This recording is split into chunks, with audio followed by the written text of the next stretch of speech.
wondered what are dimensions? Well, I'm going to share a spiritual gift that I found inside of my client's Akashic records in case it unlocks and activates something for you as well. When I went into her energy field, I saw this white feather. I found out it was from an owl, and I heard this voice say that she is the keeper of wisdom, which is really funny because her name is Diana, and then the goddess Diana also has to do with owls, so there was a correlation there. I saw her holding a Tesseract. You can go on Google and look at one. It's a 4th dimensional cube. When I looked inside of it, I saw what looked like an ant colony. And you know how they have all of these different tunnel systems that are super vast and go way far down into the ground? I heard the term microcosmic city.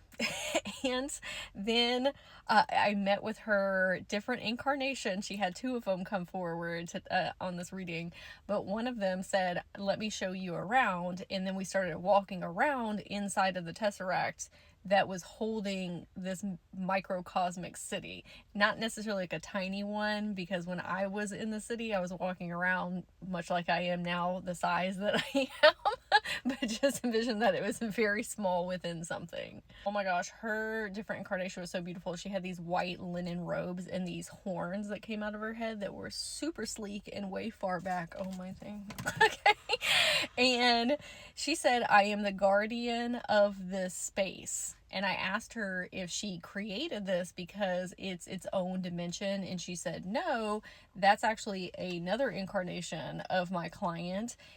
She is here to be the guardian and the watch seer. She said that the other incarnation created this dimension to be a place for refugees. And I asked her what she meant by that, because that could mean a lot of different things.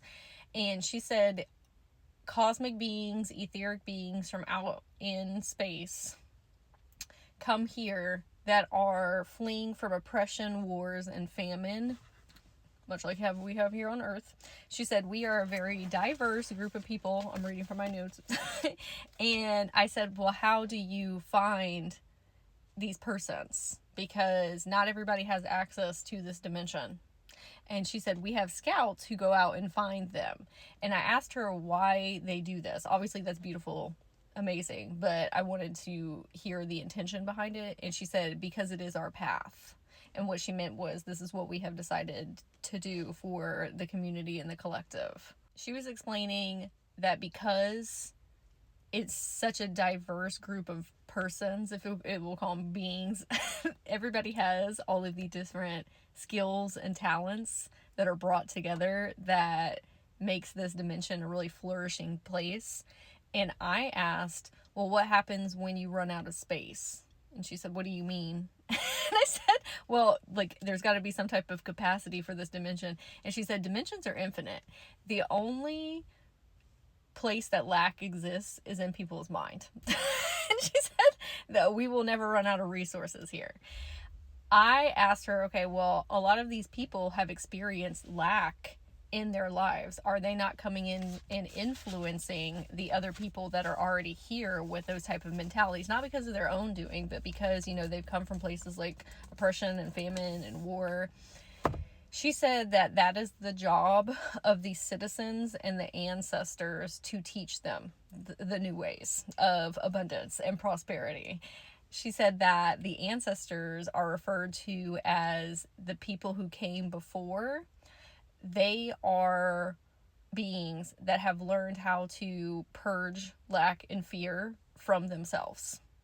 And so it does not affect them. And so they are able to then take that knowledge and pass it on to the citizens. The citizens are the ones that are still learning that. They're still being teachers, but they're still kind of in that mediation phase of integrating that into their systems.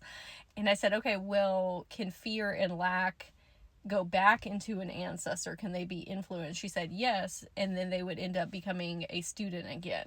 So they would have to go learn from the citizens and the ancestors. She did, however, say that there does come a point where you go through so many lessons that you actually become a permanent ancestor, where that lack and fear doesn't affect you any longer. She said that my client was welcome to come and study with the ancestors there in that dimensional space. I mean, it was a different facet of her that created it in the first place, but she could learn how to purge fear and lack mentality out of her heart. And what she was going to do is actually be learning how to become a citizen and then how to become an ancestor. And on this earth plane, she is going to create her own dimensional spaces of tutelage, whether that's master classes or offering sessions or mentorships. Her being a citizen and an ancestor, she's going to be able to teach other people how to be citizens and ancestors of her own dimensional space, and then they'll go out and do the same thing, like the ripple effect. I asked if I could come and study there. So because I have things that I'm working on as well. She said anyone is able to come and study in this space as long as they are pure of heart and have good intentions. And I said, what do you mean by that? She said that they need to be forward momentum and wanting to help themselves and also the community and the collective. If they are holding a hate or spitefulness or ill intentions, they will not be allowed in the space. They energetically read them to see where they're at on their journey. She said that if someone is denied entry, that they have to go through more karmic lessons in order to be able to access a place like this. And the dimensional space is called Mostera, if that is somewhere that you would like to go study as well. I then asked if I could meet with the incarnation that created the dimension in the first place. She said, one moment. And then I met with this angel, and massive. It was like I was a grain of sand looking up at a giraffe. That was the difference. So she shrunk down so I could talk to her face to face, and she had a necklace on that was the Tesseract that held the dimension within it. So she was always carrying her creation with her. I asked, why do you not live within your own dimension? And she said, I am at a much higher consciousness level, so I have to live in a different dimension where I can learn and grow and evolve with beings that are higher than me in consciousness.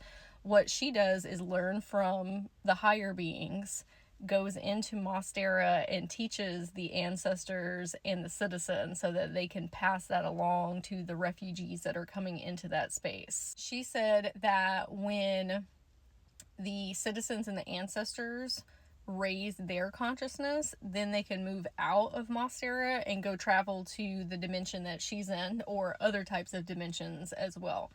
She said that is the way of consciousness. The more you shed, the more you ascend and have access to. I asked if she had any advice for my client, and she said, tell her I am her and she is me. The only difference is perception. That really stuck out to me because oftentimes we have these higher awarenesses or more expansive multidimensional forms, different incarnations that are above us in consciousness or frequency or vibration. So we think that there's a separateness when in all truth, they are us and we are them. When we are able to connect, that is where we can expand our knowledge and wisdom from somebody who has a similar energetic field as us, because they are us, a different version. And so it's easier for us to integrate those things into our lives. I was explaining to my client, and you too, if you do want to go study at Mostera, that you can envision a Tesseract and going into it, and maybe like the ant colony that I saw at first, and then dropping down into the city and meeting with one of the ancestors or citizens, going in with specific questions about how to release fears or lack mentality. Also coming in with an openness to learn, and they would be happy to teach. And so I would love to hear if this unlocked and activated something with you, and I hope you have a magical